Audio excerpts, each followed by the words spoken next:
സംവിധായകൻ കെ.ജി. ജയന്റെ സംസ്കാരം വൈകിട്ട് 5:30 തൃപ്പൂണിത്തുറയിൽ നടക്കും.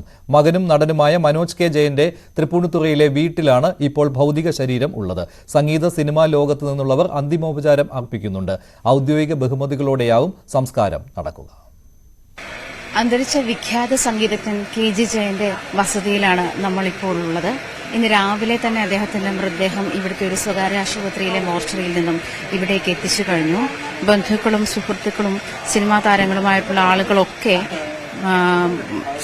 അദ്ദേഹത്തിന്റെ വീട് സന്ദർശിച്ചുകൊണ്ടിരിക്കുന്ന ഒരു സാഹചര്യമാണ് ഇപ്പോഴുള്ളത്. ഇന്നലെ രാവിലെ 5:30 കെ.ജി. ജയൻ അന്തരിച്ചത്. വാർദ്ധക്യ സഹജമായ അസുഖത്തെ തുടർന്നാണ് അദ്ദേഹത്തിന്റെ അന്ത്യം.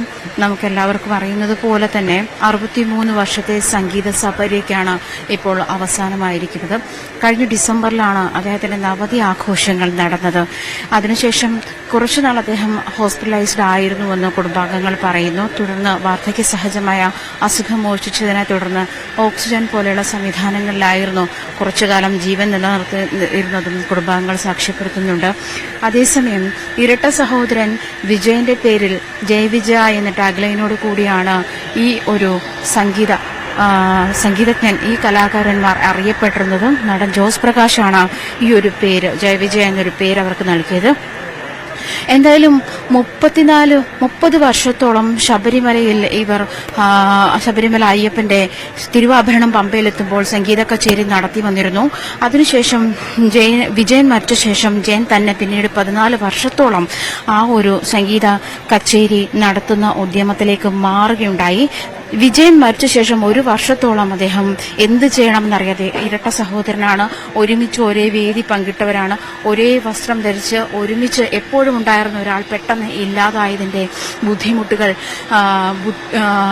വിഷാദം, ഇങ്ങനെയുള്ള കാര്യങ്ങളിലൊക്കെ അദ്ദേഹത്തെ ബാധിച്ച ശേഷം 1 വർഷത്തോളം അദ്ദേഹം ഒരു പാട്ടും പാടാതെയിരുന്നു. അദ്ദേഹത്തിന് എന്ത് ചെയ്യണമെന്ന് അറിയാതെയിരുന്നു. പിന്നീടാണ് തരംഗിണിക്ക് വേണ്ടിയിട്ട് യേശുദാസ് അദ്ദേഹത്തെ സമീപിക്കുന്നത്, തരംഗിണി സ്റ്റുഡിയോയ്ക്ക് വേണ്ടിയിട്ട് ആൽബം ഒരുക്കാൻ വേണ്ടി. അങ്ങനെയാണ് മയിൽപീലി എന്നൊരു ആൽബം ഇറങ്ങുന്നത്. അതിൽ 9 ഗാനങ്ങളും സൂപ്പർ ഹിറ്റായിരുന്നു. നമുക്കറിയാം അണിവാക ചാർത്തിൽ ഞാൻ ഉണർന്നു കണ്ണ. നമുക്കറിയാം ഭക്തിഗാനത്തിന് തന്നെ അതിൻ്റെതായ മാനമുണ്ടാക്കിയെടുത്ത സഹോദരന്മാരാണ് ജയ് വിജയ.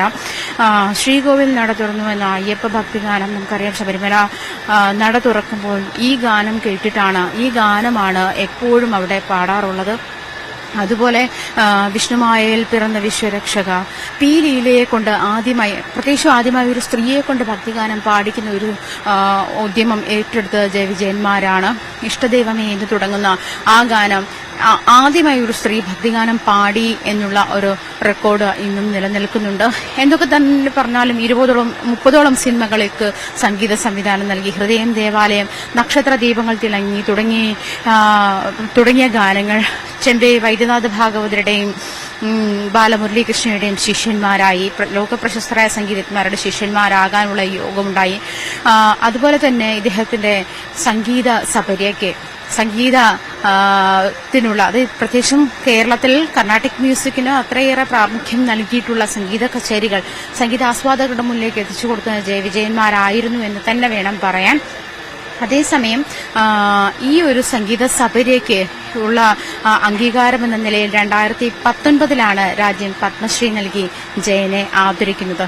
ഏതായാലും അദ്ദേഹത്തിന്റെ സംസ്കാര ചടങ്ങുകൾ ഇന്ന് വൈകിട്ട് 5 മണിക്കാണ് തുടങ്ങുക എന്നാണ് മനസ്സിലാക്കുന്നത്. ഇന്ന് വൈകുന്നേരം 3 മണിക്ക് തൃപ്പൂണിത്തുറയിലെ കൂത്തമ്പലത്തിലും പൊതുദർശനം ഉണ്ടാകും. അതിനുശേഷമായിരിക്കും 5 മണിയോടെ സംസ്കാര ചടങ്ങുകൾ നടക്കും എന്നാണ് അറിയുന്നത്. ക്യാമറാമാൻ NR മനോജിനൊപ്പം ആജ്ഞ രവീന്ദ്രൻ, കൊച്ചി.